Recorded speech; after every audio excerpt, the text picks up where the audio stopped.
El día de hoy vamos a tener un seminario con tres ponentes. Vamos a tener como invitado a José Ricardo Acero, teólogo, a Juan Carlos Montero, filósofo, y a Juan Díaz de Corcuera, músico. Estas tres intervenciones principalmente tienen la finalidad de comparar el concepto del sacrificio desde lecturas distintas como la religión, el arte y la música. Durante siglos la tradición cristiana ha asociado la idea del sacrificio de Cristo con la imagen del Cordero Pascual. El tema trascendió a la cultura figurativa y aparece con frecuencia desde el arte paleocristiano.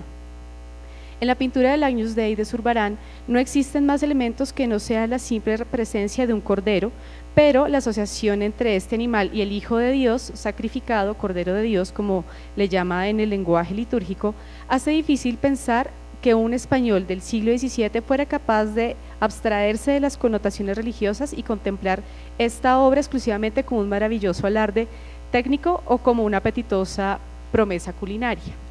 Entonces, digamos como que dentro de este contexto vamos a revisar esa idea del sacrificio a través de estas tres visiones puntualmente. Quisiera invitar en primera instancia que pasara a José Ricardo Acero, por favor.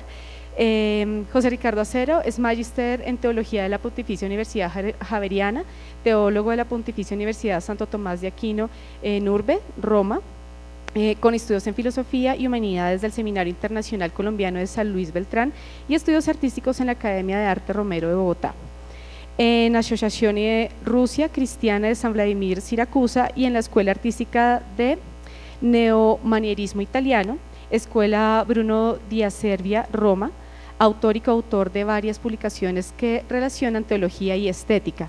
Actualmente es docente de tiempo completo en la Facultad de Teología de la Pontificia Universidad Javeriana. Entonces, bienvenido. Muy amables por estar aquí presentes.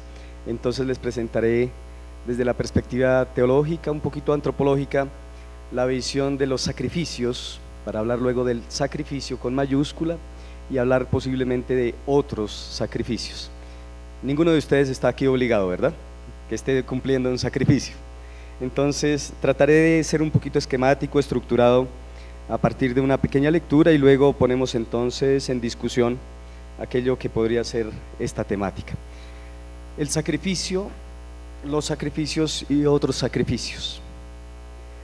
Algunos analistas de la religión primitiva, antropólogos, por ejemplo Edward Taylor, hace mención de la toma de conciencia de la noción de alma. El ser humano primitivo trata de entender el mundo externo, el mundo ajeno a sus propias dominancias, y por eso entonces busca la posibilidad de encontrar la explicación para hablar de ancestros, porque los visualiza como fantasmas o como espíritus o en los sueños, o seres también que considera semidivinos, para luego dar paso a divinidades mayores y hasta llegar a la idea monoteísta. En este contexto, la distancia o disparidad de las relaciones entre estos dos mundos son abismales, son grandes. Aparece la necesidad de establecer entonces una comunicación tú a tú. Para eso, entonces, posibilita dos formas de comunicación. Una, la oración puede ser de acción de gracias, de petición, de súplica, de intercesión, como también entonces la posibilidad del sacrificio. En el último capítulo de Cultura Primitiva, Taylor lo dedica al estudio del ritual del sacrificio. La oración aparece como una comunicación hecha de un hombre a la divinidad, y el sacrificio también aparece entonces como una ofrenda hecha de un hombre a la divinidad. ¿Sí? La comunicación que se establece a través de la oración o la forma de sacrificio como si el mismo hombre lo presentara ante la divinidad. Tres fases que pueden aparecer de esta forma de sacrificio. En el primero entonces aparece como la intención de conseguir una devolución divina, sería un sacrificio de obsequio. En la segunda, como expiación por un pecado cometido, porque se confronta con el mundo externo, con ese mundo trascendente, con ese misterio, como que reina el miedo por el castigo de la ruptura que ha cometido por el pecado. Sería un sacrificio de homenaje. La tercera forma o la tercera fase aparece como una privación total, No se busca ni el regalo ni la expiación, por lo tanto sería un sacrificio de abnegación. Taylor ubica el origen del sacrificio en el paralelo político-social de la relación de sujetos subordinados, como de jefe a un superior o de un amo con relación a su esclavo. El sacrificio entonces es la transformación sagrada de una relación lineal, es una petición efectuada del subordinado al superior. Estas ideas son retomadas luego por George Fraser, del siglo XIX al siglo XX. En su texto, La rama dorada establece entonces o argumenta que la humanidad ha pasado por 3 periodos fundamentales. El primer periodo sería el periodo de la magia, donde las leyes de la naturaleza son quienes dominan y son inamovibles. En el segundo periodo pasaría la humanidad por la fase de la religión. Todavía no correspondió. Y en el tercero correspondería a la ciencia, un nivel superior entonces de comprensión de los fenómenos naturales y de la cosmovisión. En la primera entonces, como decíamos, reina simplemente las leyes inamovibles, pero en la segunda, como reinan también esos personajes espirituales por ser vinculados con la religión, como esos seres trascendentes, finalmente hasta la idea del monoteísmo, es necesario entonces estar sujeto a sus caprichos. El papel del sacrificio entonces en esta etapa aparece con la finalidad de inducir a estos seres o a estos entes para la obtención de favores. Es ahí donde aparece el sacrificio. Viene una primera forma entonces de sacrificio sustitución. En algunas culturas, escoger una víctima sacrificial para volcar sobre ella la responsabilidad de una calamidad y sacrificarla supone acabar con él y también acabar con este desastre. Es la sustitución, sustituir a alguien que tome entonces, que cargue sobre sus espaldas todo el fardo y toda la calamidad que está viviendo la sociedad. La explicación del sacrificio radica en la asociación de la misma idea, es decir, la noción de poder transferir nuestras culpas y dolores a otros seres que los soportarán. Esta idea es común en la mente del humano primitivo. Hablamos entonces también de una magia homeopática, es decir, el símil puede curar el símil, hablamos de magia homeopática. En la medida entonces que, por ejemplo, el chamán que invoca la lluvia, haciendo la danza de la lluvia, puede entonces atraer la lluvia. Entonces, desde esta perspectiva parecería como un sustituto. O también entonces en la magia que puede ser contagiosa, la magia contagiosa así denominada, en la que, por ejemplo, un muñeco, como en algunas prácticas, podría sustituir a aquel personaje humano y de esa manera entonces causarle daño o causarle beneficio. Se llama la magia contagiosa. En algunas culturas monárquicas, por ejemplo, Grecia, Tesalia, Beocia, Camboya, también en Suecia, cada cierto tiempo la sociedad exigía la muerte de la figura regia, del rey. Y para desviar esta violencia la canalizaron en sus hijos, que posteriormente fueron reemplazados por seres marginales, mendigos, esclavos, cautivos, incluso todo tipo de animales. Bastantes años después, René Girard dirá: el sacrificio, al ser siempre sustituto, es posible realizarle una nueva sustitución, es decir, un sustituto del sustituto. Se llega así al fenómeno de la expiación, es decir, la transferencia de la responsabilidad a otros seres inocentes. Se comprueba con esto que el ser humano primitivo es un ser temeroso ante todo de lo que le rodea, temeroso de los sueños, de extrañas visiones o de la naturaleza ingobernable. Y para entrar en comunicación con el mundo de los espíritus, la oración y el sacrificio son los medios propicios para tal fin. Ahora sí, el siguiente. Otra forma de sacrificio, banquete de comunión. El objeto de los banquetes del sacrificio consistía en hacer comulgar al fiel con su propio Dios para establecer parentesco. ¿Qué son los parientes? Se dice de quienes tienen naturalmente la misma carne y la misma sangre. Por tanto, la alimentación recrea la sustancia del organismo por la carne y la sangre que se consume del sacrificio. Según Robertson Smith, la religión sirve como elemento coyuntural de identidad, cohesión y pertenencia de grupo. El papel que juega el sacrificio en este contexto es el de una comida, en la que los fieles que la ofrecen toman parte al mismo tiempo que el Dios que la ofrece. El objeto de los banquetes del sacrificio consistía en hacer comulgar al fiel con su Dios para establecer parentesco. La víctima sacrificial se sacraliza, es decir, se vuelve sacra, y todo el que la consume participa de esta misma sacralización. Todo sacrificio, por tanto, es consagración, y esta se produce con la matanza de la víctima. La víctima es un pariente cercano porque hace parte del rebaño o de la cercanía de la casa, y por lo tanto entonces es ese mismo parentesco. La víctima, por tanto, es miembro de la misma familia. Y el gran propósito del banquete es sellar la unidad del grupo, de la comunidad.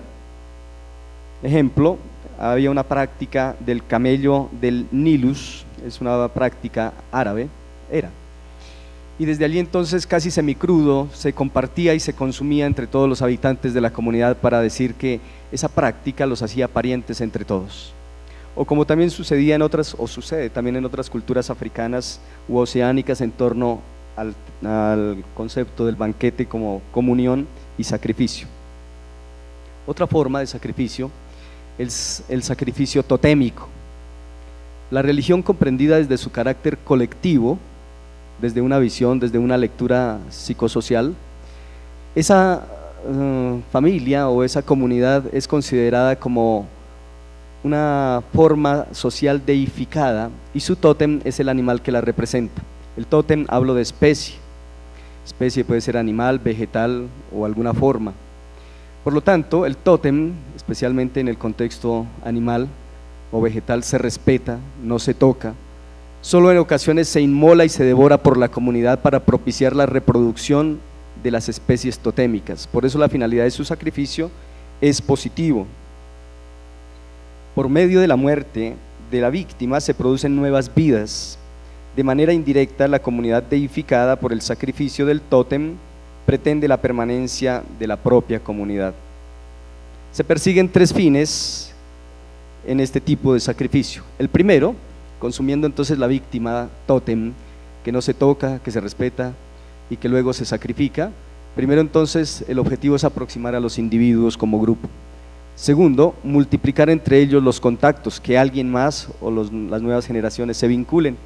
Y finalmente hacerlos más íntimos, que se viva como familia. Esto es entonces establecer parentesco.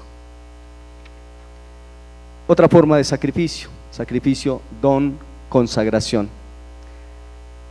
Hablar de lo humano y lo divino es paralelo a hablar de lo sagrado y lo profano. Entonces lo humano sería lo profano, lo divino sería entonces lo sagrado. La víctima sacrificada transita entre estos dos mundos, entre lo profano y lo sagrado, que también entonces con ese tránsito que ocurre vincula a la comunidad que la ofrece. Hablamos allí entonces de un don contra don. Doy para que me des. En este sentido, el sacrificio es la repetición del mito cosmogónico. No, me salté un poquito. Entonces aquí es el don, es dar y al mismo tiempo es recibir. Entonces es una relación contractual entre hombres y dioses, es la visión sublimada de este fenómeno, es comprar la paz entre unos y otros. El don implica la renuncia total, por eso mismo puede implicar como renuncia la destrucción total de quien la recibe.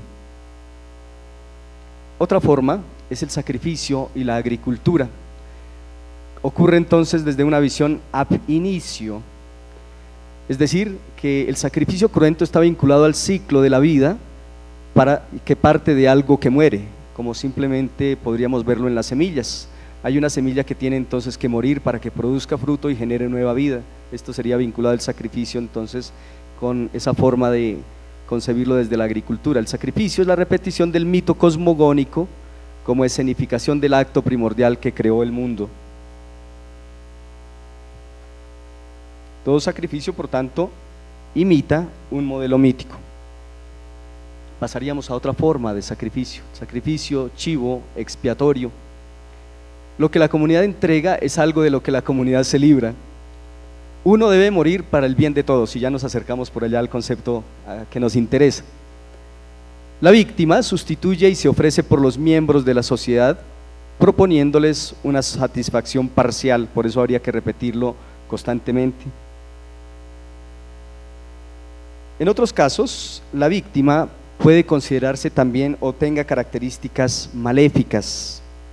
Por ejemplo, ustedes recordarán el caso de Edipo rey, que fue expulsado de Tebas, responsabilidad de la epidemia que abatía la ciudad, y su culpa era por haber asesinado a su padre y haberse casado también con la mamá. En otros casos, también en Grecia, si ustedes recordarán, Agamenón emprendía la batalla contra Troya, pero por el transcurso del mar, sus barcos se quedaron quietos porque no hubo viento para que los movilizara. Entonces Artemis, la diosa, a través de un oráculo le pide que sacrifique a su propia hija, a Ifigenia, para que de esa manera pueda volver a retornar los vientos y movilizar los barcos. Tienen que verse en la obligación de entregar a su hija para el sacrificio. En este caso entonces no es algo negativo, sino que esa criatura, Ifigenia, luego vendrá a considerarse como algo positivo y por lo tanto divinizada. Desde ahí entonces el sacrificio no es a una divinidad, sino que el mismo sacrificio se diviniza. Hay otro caso que se le denomina el fármacos. Fármacos entonces como remedio y fármacos como veneno. Entonces esto era adjudicado a un personaje que era tomado en nombre del pueblo y en días señalados se sacaba en procesión. La comunidad lo imprecaba, cargando sobre él todos sus males y agresividad. Luego lo llevaban fuera de la ciudad para ser expulsado o ejecutado, llevando consigo de esta manera la responsabilidad del mal por el que pasaba la comunidad. La víctima sustituye y se ofrece por los miembros de la sociedad proponiéndoles, como les decía, una satisfacción parcial, y por eso habría que realizarlo año por año, remembrando lo que había sucedido en un primer momento. El sacrificio en este ámbito entonces no es una comunicación con los dioses, sino que cumple más bien una función terrenal y lo hace transitoriamente, por eso ha de hacerse periódicamente. El chivo expiatorio como víctima tiene la gran responsabilidad, o la comunidad por lo menos, pone todo su empeño en creerlo para que así aparezca que lleva toda la responsabilidad. Y la víctima encarna lo maléfico que con su muerte consigue el cese de toda maldad e impureza e implica lo benéfico. De este modo, con la víctima se origina un proceso de divinización. De lo que les decía, aparecen algunas divinidades arcaicas. El origen del sacrificio. Aparentemente el origen del sacrificio es la repetición transfigurada de un acontecimiento original. Parece que al inicio de las culturas primitivas, para evitar las rivalidades, para evitar entonces los problemas entre los grupos, entre tribus, se trataría entonces del sacrificio de un linchamiento para salvaguardar la armonía comunitaria, y la responsabilidad recaería sobre un miembro inocente, indefenso, preferiblemente proveniente del exterior. ¿Cómo se escoge la víctima? Entonces, si proviene de un ambiente externo, ha de ser lo más parecido posible con las categorías humanas no sacrificables. Entonces, ¿cuáles son esas categorías humanas no sacrificables? Los niños, los extranjeros, los prisioneros, los enfermos, los tarados, también esclavos, o el mismo fármacos que decíamos entonces, procurado por la comunidad.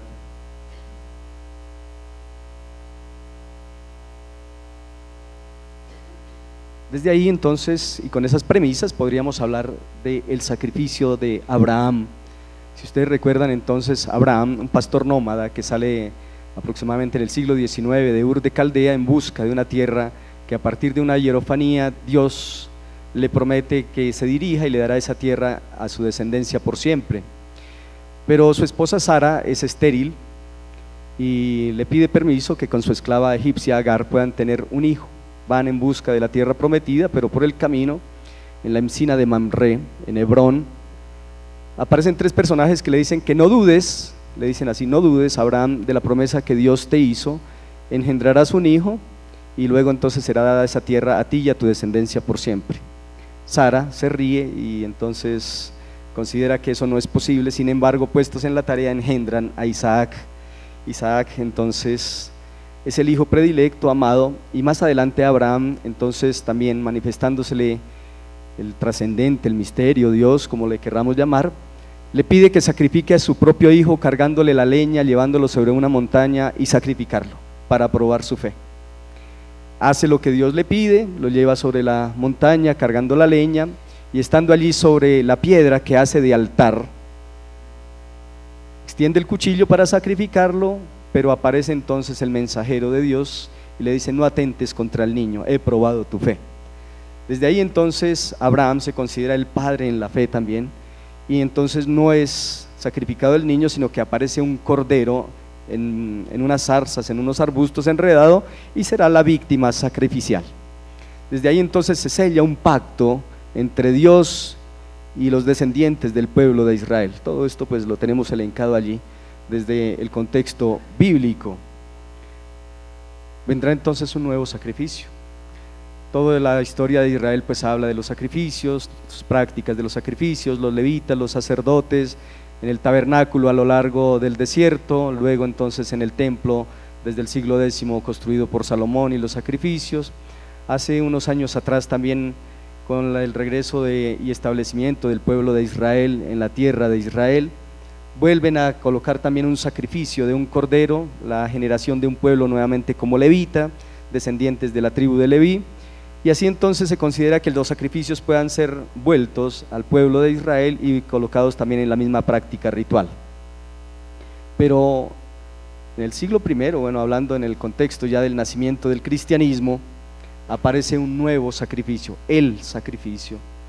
Y entonces aquí los seguidores de aquellos que esperaban o tenían la esperanza del Mesías, lo reconocen en el Jesús histórico, Jesús de Nazaret, que luego entonces crucificado, no fue el único crucificado, en su tiempo pues era la pena de muerte aplicada por Roma, entonces muchos crucificados, pero entre ellos asumen que Jesús de Nazaret, por su revolución que hizo, pacífica, no violenta, no devolviendo bofetada con bofetada, haciendo el bien y procurando unos valores fundamentales desde la compasión, la misericordia, la reconciliación y el amor al prójimo e incluso a los enemigos, fue considerado entonces y visualizado por sus seguidores como el Mesías, y por tanto aceptado entonces como el nuevo Cordero que asume el nuevo sacrificio, y por tanto digno de ser entonces compartido también su carne y su sangre como el nuevo sacrificio que crea un nuevo parentesco, una nueva intimidad, y por tanto entonces asumido como el Cordero degollado que quita el pecado del mundo. Allí entonces aparecen unos textos tomados del Apocalipsis que dice, por ejemplo, en el versículo 9, digno eres de recibir el rollo escrito, de romper sus sellos, porque fuiste sacrificado y con tu sangre compraste para Dios gente de toda raza, lengua, pueblo y nación. Es decir, ya no es solamente vinculado al pueblo judío, sino vinculado a todas las perspectivas y los ángulos de la tierra, donde aquel que se vincule con este parentesco haga parte también del sacrificio y de esta divinización. La novedad entonces del cristianismo es que, asumiendo esta divinización, las personas se convierten como en un templo, el templo de Dios, y entonces el reino de Dios, la metáfora, sería la construcción de una nueva forma de vida, una nueva forma de familia, y desde ahí entonces hablamos de Cristo como ese Cordero que vincula a la nueva familia cristiana para vivir esos valores que ya les había hecho mención. Dice el versículo 6 del Apocalipsis en el capítulo 5: entonces vi en medio de los 4 seres vivientes y del trono y los ancianos a un Cordero que estaba de pie y parecía haber sido sacrificado. Es algo casi ilógico verlo de pie pero sacrificado. Si fue sacrificado, pues está moribundo por lo menos, ¿cierto? O ya está muerto, pero estar de pie hace referencia entonces a la vida que él mismo entonces se otorga por la libertad, la gratuidad y el amor del sacrificio. No va obligado, no va atado, es el mismo que se ofrece, y por tanto esa gratuidad, el don de la gratuidad, hace que se levante de la muerte, y es lo que hablamos de la resurrección. Por lo tanto es distinto a todos los demás sacrificios. Por eso no hablamos de la dinámica retributiva de la acción humana, ya con Cristo, y todos aquellos que se vinculan con Cristo no tendrían que hacer ninguna obra para alcanzar la salvación, porque ya fue un sacrificio que selló dicha salvación, la gracia. Solamente aquello de la retribución, la dinámica retributiva humana, es porque ya el ser humano tenemos, desde la perspectiva creyente, la herencia de la salvación. Otra cosa es que si yo esa herencia me la gasto o me la malgasto, es otra cosa, pero ya la gracia de la salvación está por este Cordero que selló definitivamente el sacrificio entonces de la salvación.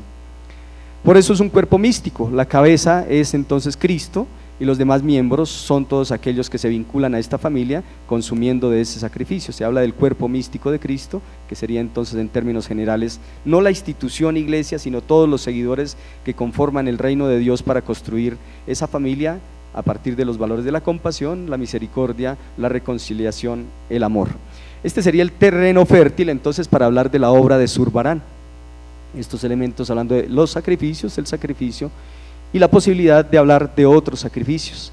Yo considero que todos nosotros hacemos sacrificios de alguna manera. El que va al gimnasio hace un cierto sacrificio por alcanzar algo de lo que pretende. Padres hacen sacrificios también por ver adelante sus hijos, por trasnochar, por sacarlos adelante, por cuidarlos. Otros hacemos sacrificios de alguna u otra manera, pero hoy día, y permítanme hacer esta propuesta, hablamos de otras víctimas a partir de otros sacrificios. ¿Cuáles son las otras víctimas? Y por eso hablamos de otras formas de sacrificios. Muchísimas comunidades, sociedades, países que están sacrificados por otras formas, especialmente no religiosas, sino seculares, y no hablamos de grandes megarrelatos como podrían ser el relato judaico y el relato cristiano o el relato entonces musulmán, o de otras culturas religiosas, porque ya con la posmodernidad no pretendemos deberle absolutamente nada a las lógicas religiosas, y por eso entonces hablamos de otras víctimas a partir de las nuevas ideologías. Por ejemplo, un nuevo Dios, el mercado, un nuevo Mesías, el dinero, porque lo que no nos dio la naturaleza nos lo otorga el dinero. Si no nos dio un aspecto físico oportuno, una buena estatura, el dinero lo puede comprar, elongación de huesos, ¿cierto? Silicona, etcétera.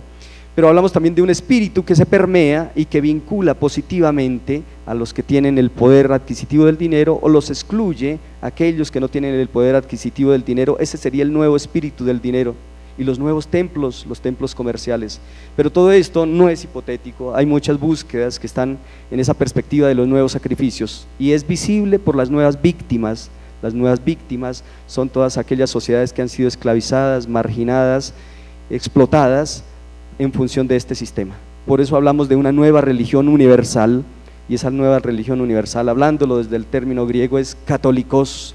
La nueva religión católica, que no pretende deberle nada a las lógicas religiosas, podría plantearse como esa nueva lógica del neoliberalismo como religión. Es una propuesta, permítanmela decir con todo el respeto, y por eso entonces los partidarios tecnócratas que promueven el mercado serían los nuevos cruzados de esta forma de religión.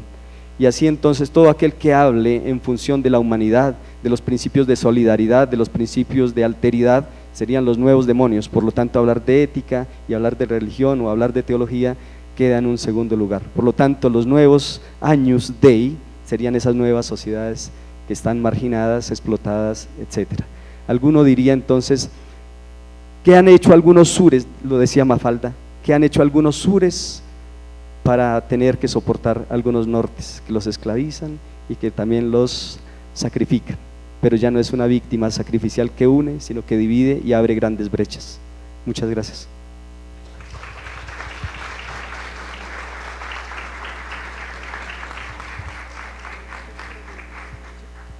Buenos días. Buenos Mi días. pregunta es acerca, bueno, en realidad me pregunto por qué utilizas la palabra víctima y no sacrificado.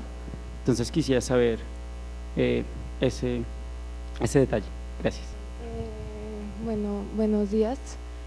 Yo te quería preguntar, lo último que dijiste, pues hablaste un poco de los nuevos papeles de la religión, del liberalismo y esto, pero de todas maneras, pues uno pues sigue viendo que pues religiones, la cristiana, judaica, etcétera, pues siguen en pie. Entonces pues te quería preguntar si es que ahorita estas también tienen un nuevo papel o no. Y bueno, por otro lado, otra pregunta, como hay, digamos, en los sacrificios anteriores a la nueva época, un poco uno los ve como muy relacionados como al rito religioso.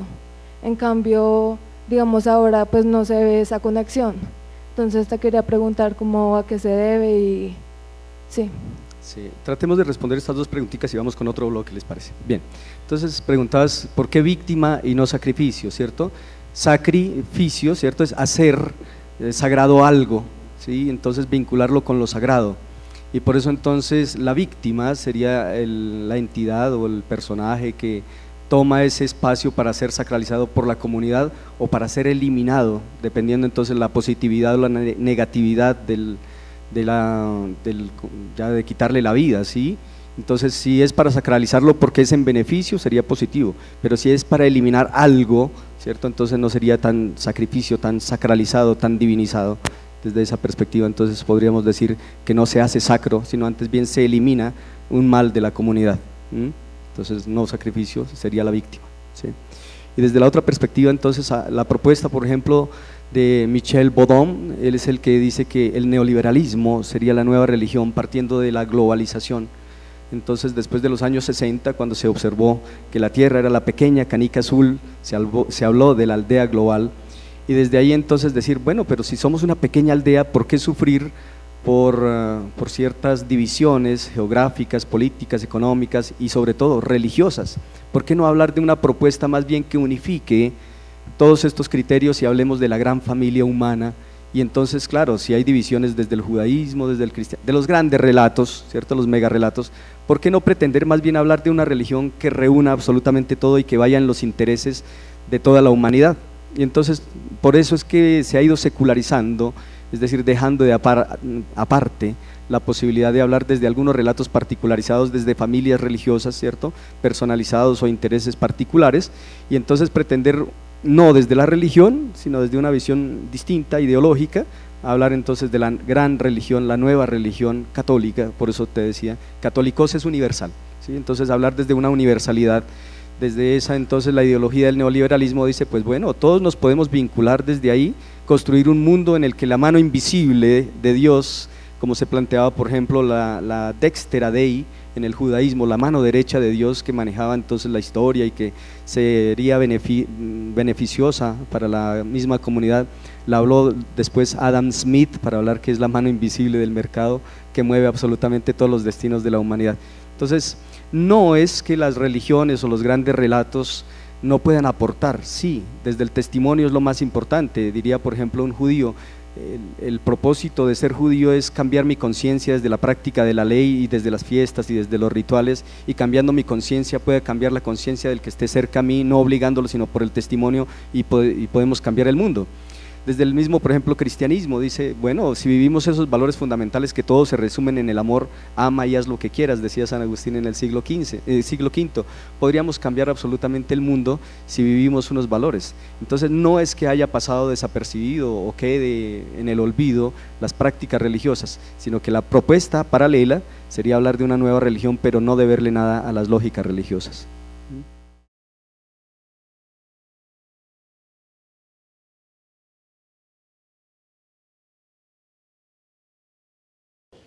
Muchas gracias por la presentación a los tres. Me surgió una duda al ver los referentes, uno de los manuscritos iluminados que tú nos mostraste y todos los Zurbarán y las otras piezas.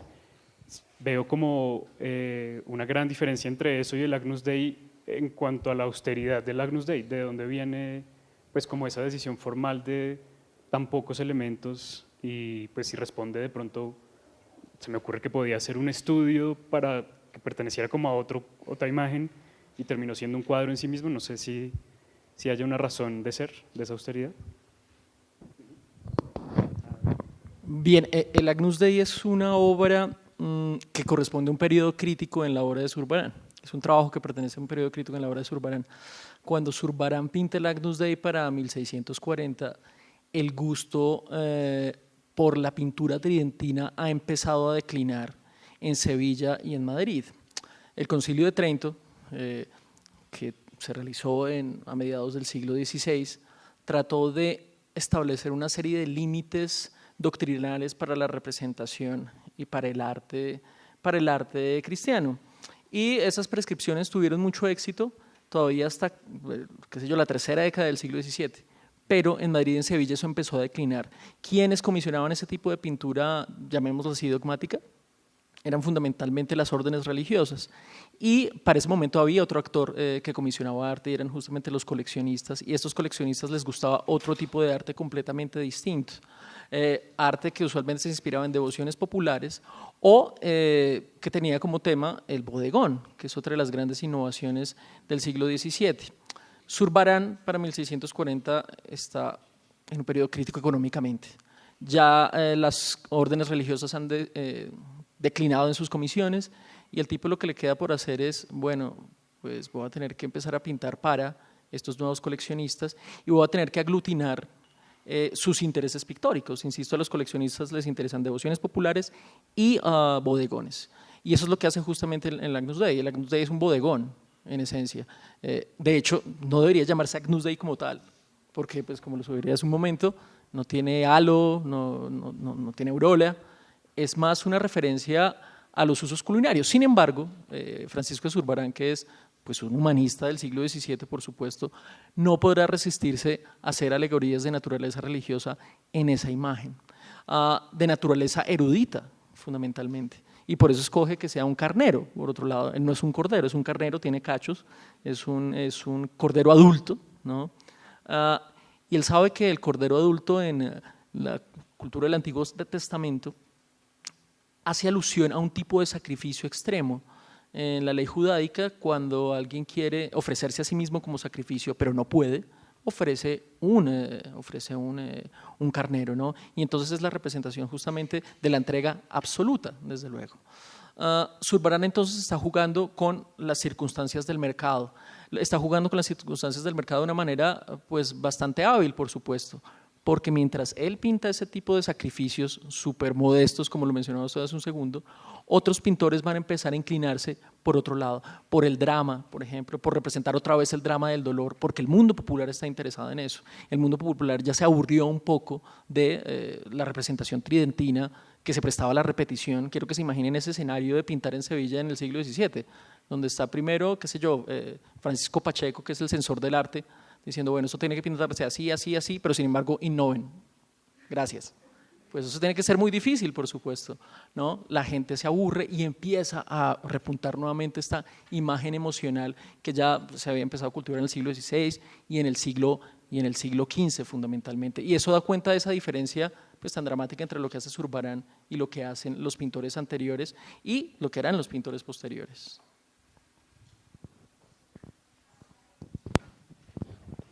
Agradecerles la presentación a cada uno de los tres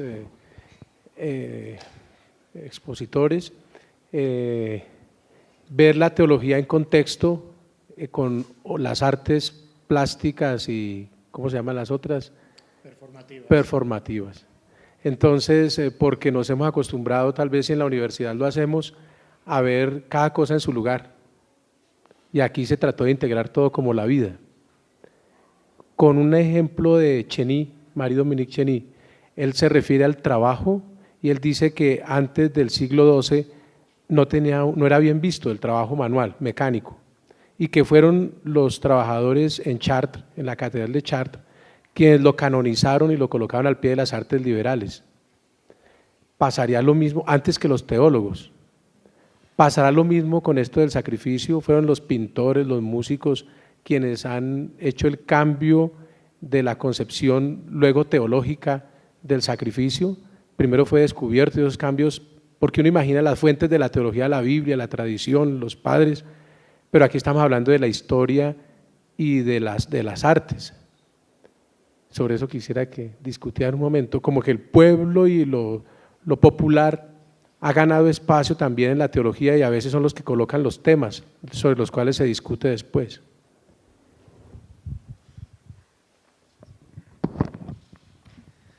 Por la época entonces que aparece el Agnus Dei de Zurbarán, Tenemos presente que ha transcurrido ya el Concilio de Trento, que va de 1545 a 1563, y en la última sesión del Concilio de Trento, en la sesión 25, se plantea entonces que el arte y las imágenes, porque están luchando en contra de lo que sería la Reforma Protestante y la gran destrucción que hubo de imágenes, porque principalmente no se participaba que las imágenes pudieran tener un contenido alegórico o teológico. Entonces, en 1563 se propone que se presenten las imágenes con 3 características fundamentales, especialmente con un elemento pedagógico para enseñar, un elemento entonces promemoria, para que así todo lo que fuera representado alegóricamente tuviera la posibilidad de llevar a la memoria lo que se ha escuchado en los sermones o se ha leído en las escrituras, y finalmente como un elemento que despertara curiosidad. Son los 3 elementos que propone allí el concilio.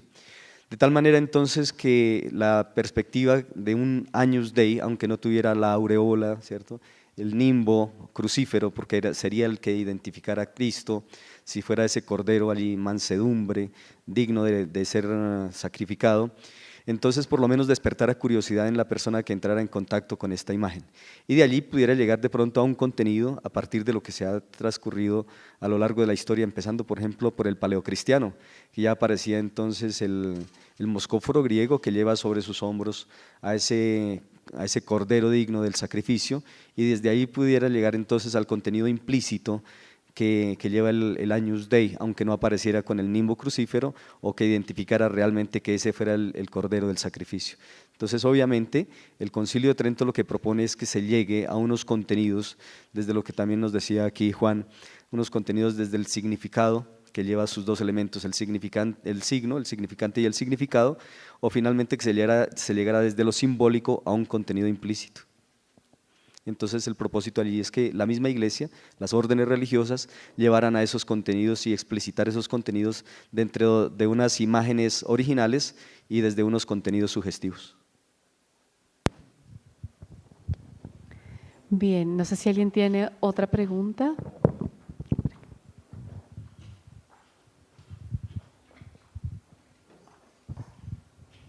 Pues es una pregunta así como rápida. Es que no sé si de pronto, es que normalmente los dioses así cornudos son asociados con un paganismo, por ejemplo Dionisio, Baco, Pan. Entonces no sé si,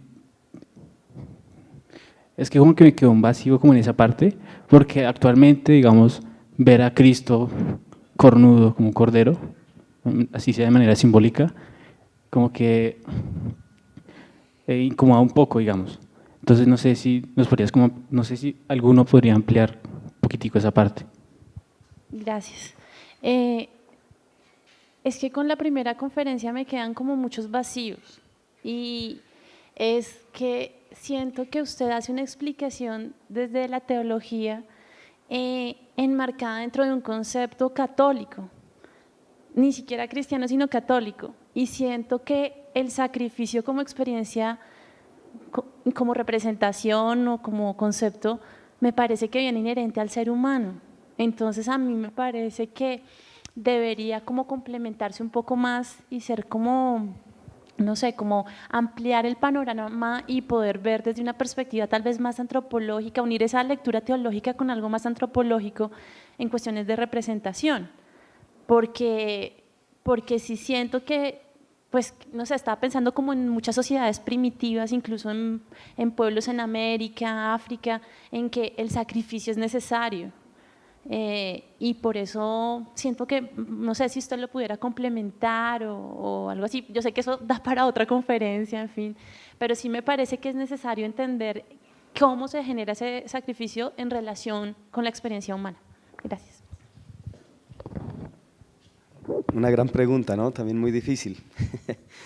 Sí, mira, para dar respuesta primero a la inquietud tuya, entonces el cordero que debería presentarse desde el contexto judío tenía que ser un cordero de aproximadamente 1 año, y como lo vemos por ejemplo en la representación de Zurbarán, es un cordero joven.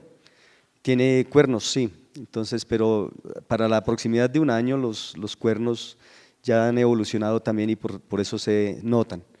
Que tenía que ser un cordero sin mancha ni defecto, porque el sustituto tenía que ser lo más cercano y lo más querido desde la familia o desde quien presentaba el sacrificio. Por eso entonces el sinónimo de cuernos con la maldad o con lo demoníaco, pues no entra allí en esa asociación, o simplemente por la asociación que se hace con relación a la edad del cordero que debería ser sacrificado.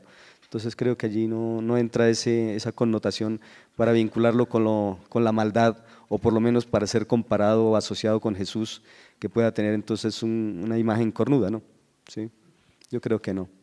Igual si por ejemplo vemos el Moisés de Miguel Ángel, ¿cierto? Los dos cuernos que aparecen allí, es una discusión también que han dado a lo largo de la historia muchos historiadores e intérpretes del arte, pero no hace referencia tampoco a unos cuernos, sino más bien como a una iluminación, unos rayos de luz que surgen desde allí. Entonces no creo que entraría en ese contexto. Y bueno, y para hablar desde tu pregunta, creo que la búsqueda que se planteó aquí, doy los créditos también a Víctor Cadenas de Gea, un investigador de la Universidad Complutense de Madrid, lo hace desde una perspectiva especialmente antropológica, citando por ejemplo también a los autores que traje a colación, Taylor, Marcel Mauss, también entonces Fraser y grandes antropólogos especialmente, pero para poder ser el terreno fértil de la contextualización para hablar de Zurbarán tenía que ubicarlo dentro del contexto necesariamente judeocristiano. Sí, porque para hablar netamente desde la base del cristianismo o desde la base netamente católica, traté que fuera un poquito distante para que fuera más amplio, más universal su interpretación.